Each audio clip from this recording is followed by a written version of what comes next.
Finally আমি বিয়ের জন্য রাজি হয়েছি, ঠিক আছে, আর বিয়ের শপিং করতে এসেছি।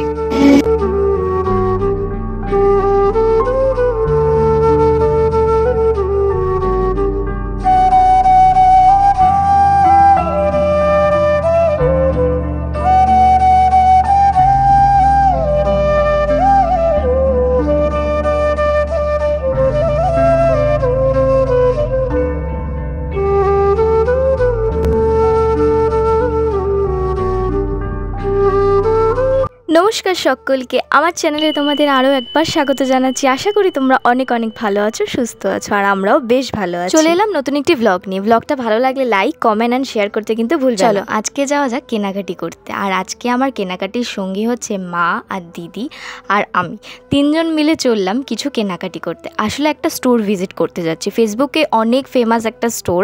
তো তোমাদের ডিটেলস আমি বলে দেবো, কোথায় যাচ্ছি, কিভাবে যাচ্ছি সবই বলে দেবো আস্তে আস্তে। ভিডিওটা কিন্তু সঙ্গে থেকো আর দেখতে। এখানে আমার হাসির কারণ একটাই, আমার দিদি আসলে সারা রাস্তা বলতে বলতে গেছে, গাইস জানো আমার বোনের বিয়ে ঠিক হয়ে গেছে, আমরা বোনের বিয়ের কেনাকাটি করতে যাচ্ছি। এটাই ও কনস্ট্যান্ট মানে রাস্তায় বলে গেছে, আর আমি সেই কারণেই হাসছি, আর মাও হাসছে, সবাই মিলেই আসলে হাসছি। আর ওরা বলে বেশ মজাই পাচ্ছিলো। আর তারপর বলছিল যখন বোনের বিয়ে হবে তখন তো এইভাবেই যাবো। হ্যাঁ, সেটা অনেক দেরি আছে, এখনই তুই কেন বলতে যাচ্ছিস। তো যাই হোক, আমাদের অটো গন্তব্যস্থলের দিকে এগেছে, মানে আমরা দমদম থেকে ট্রেন ধরবো। তো আমরা দমদম স্টেশন চলে এসেছি। এখান থেকে কিন্তু আমাদের শ্যামনগর যাওয়ার জন্য টিকিট কাটতে হবে। আর আমরা কিন্তু আজকে মা তারা ফিউশনে যাচ্ছি। আমি কিন্তু পেজের এই যে ছবিটা তোমরা দেখতে পাচ্ছ, এই দাদা দিদির সাথে কিন্তু কন্ট্যাক্ট করে তোমরা কিন্তু প্রচুর রিজনেবল প্রাইসে কিন্তু শাড়ি কিনতে পারো। শ্যামনগর যাচ্ছি, আমি লোকেশনটা আর ডিটেলসটা আমার ডেসক্রিপশানে কিন্তু দিয়ে দেবো। তোমরা কিন্তু চাইলে কন্ট্যাক্ট করে নিতে পারো। হোয়াটসঅ্যাপ নাম্বার আছে, ফোন নাম্বার আছে, সব কিছুই আছে। আমি সব কিছুই আমার ডেসক্রিপশানে দিয়ে দেবো, তোমরা চাইলে কিন্তু কন্ট্যাক্ট করে নিতে পারো। আর কেমন প্রাইজের শাড়িটারি আমি লাস্টের দিকে বলছি, কেমন প্রাইজের শাড়িটারি এখানে পাওয়া যায়। আর প্রচণ্ড পরিমাণে আজকে একটা হাওয়া দিচ্ছে, মিষ্টি হাওয়া। ভাবছি শুধু কালকে ঝড়টার বেলায় যে কি হয়েছে এখানে, ঝড়ের সময় যে কত পরিমাণে হাওয়া দিয়েছে, এখনই এখানে এত হাওয়া দিচ্ছে। আজকে একটু গরমটাও আছে, আবার হাওয়াটাও আছে। তো চলো যাও। আর হ্যাঁ, তোমরা যদি কেউ দমদম থেকে যাও তাহলে কিন্তু 1 নম্বর প্ল্যাটফর্ম থেকে Ranaghat local, Naihati local, Shantipur local, এই 3টে ট্রেন কিন্তু তোমরা চাইলেই ধরে কিন্তু শ্যামনগরে নামতে পারো। আর এটা কিন্তু পলতা আর ইছাপুরের পরে স্টেশন। এই যে আমাদের ট্রেন কিন্তু ছেড়ে দিয়েছে গন্তব্যস্থলের দিকে। ট্রেন জার্নি করতে বেশ আমার ভালোই লাগে, মজাই লাগে, সেটা দূরপাল্লার ট্রেন হোক বা নর্মাল লোকাল ট্রেন হোক, আমার কিন্তু বেশ ভালোই লাগে। আর জানলার পাশে সিটটা কিন্তু আরও বেশি ভালো লাগে। তোমাদের কার কার ভালো লাগে বলো তো, জানলার পাশে সিট পাবে একদম, আমার কিন্তু বেশ ভালো লাগে। তো চলো যাই।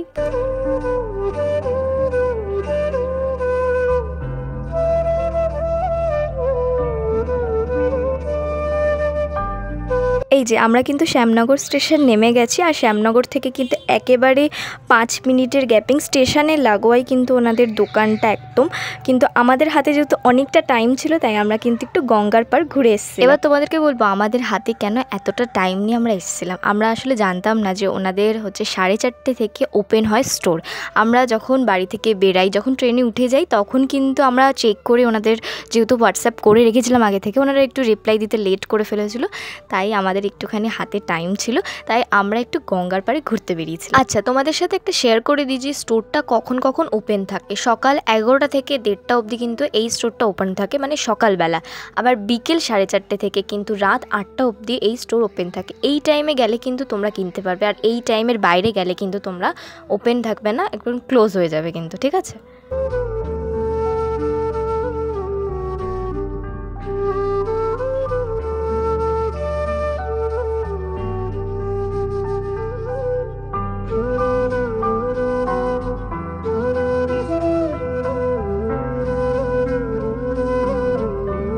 গঙ্গার পাড়ে যে মিষ্টি হাওয়াটা দেয়, সেই মিষ্টি হাওয়াটা সত্যি কোথাও পাওয়া যায় না, শুধুমাত্র কিন্তু গঙ্গার পাড়েই পাওয়া যায়। আর আমার ভীষণ ভালো লাগে গঙ্গার পাড়ের এই মিষ্টি হাওয়াটা। বিকেল টাইমে কিন্তু গঙ্গার পাড়ে যাওয়াটা খুব ভালো। হাতে মোটামুটি ওই 10 থেকে 20 মিনিট আছে, তাই চলে এসেছি এখন আবার রিটার্ন করে। আর এখানে একটা মন্দির আছে, আর এই পার্কটাও আছে। আর এই রাস্তা বরাবর ডান দিকে গেলেই কিন্তু মা তারা ফিউশন স্টোরটা তোমরা পাবে। তার আগে একটুখানি মিষ্টি মুখ হয়ে যাক, কারণ মিষ্টি খাবো, একটুখানি খিদেও পেয়ে গেছে। সেই 12টা কতটা খেয়ে বেরিয়েছিলাম। এরকম অমলেটের মতন মিষ্টিটা দেখতেও খুব সুন্দর আর খেতেও খুব সুন্দর ছিল। আর ওই যে হলুদ যে পোর্শনটা দেখছো, সেটা কিন্তু ম্যাঙ্গো ফ্লেভারের ছিল। ম্যাঙ্গোটা যেহেতু আমি খুব একটা ভালোবাসি না, কিন্তু খেতে আমার ভালোই লেগেছিলো, মোটামুটি টেস্টি ছিল খুব।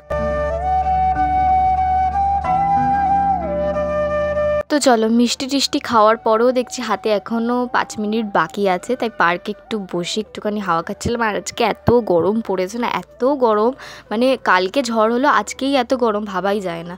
তো ওই যে আমি স্টোরটার দিকে তাকিয়ে বসে আছি, কারণ কখন খুলবে কখন আসবে ওনারা, সেইভাবেই বসেছিলাম।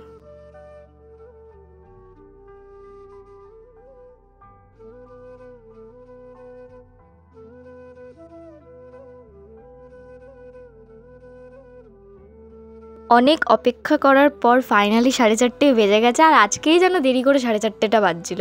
আর এই দেখো পোস্টারটা, মা তারা ফিউশন। আর এখানেও কিন্তু কন্ট্যাক্ট নাম্বার, তোমরা কিন্তু ভিডিওটা পজ করেও দেখে নিতে পারো, শ্যামনগর লেখাও আছে। আর ওই যে দূরে একটা পোস্টার, আর ওই দিদিভাই কিন্তু মেন এখানকার ওনার, আর দাদাভাইও আছে, দিদিভাই দাদাভাই দুজনেই আছে, দুজনেই স্টোরের মধ্যে নাকি বসে থাকে। তো চলো ভেতরের দিকে যাওয়া যাক, দেখি কী কী কালেকশন ওখানে পাওয়া যায়।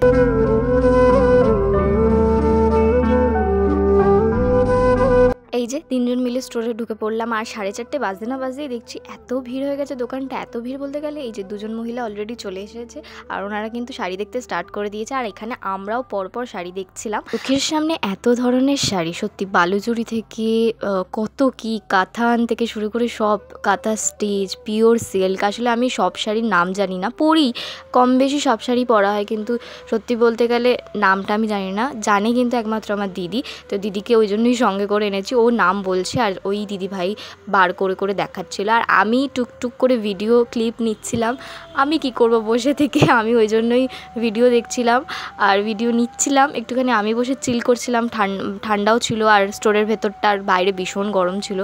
আর শাড়ি আমাদের পছন্দ হয়ে গেছে, আর শাড়ি কী কী শাড়ি নিয়েছি আমি কিন্তু নেক্সট ভিডিওতে তোমাদের সাথে কিন্তু শেয়ার করে দেবো। আর এখানে বিলিং কাউন্টারটা, বিল করে আমরা এই যে আমাদের বস্তা ভর্তি করে শাড়ি কিনেছি।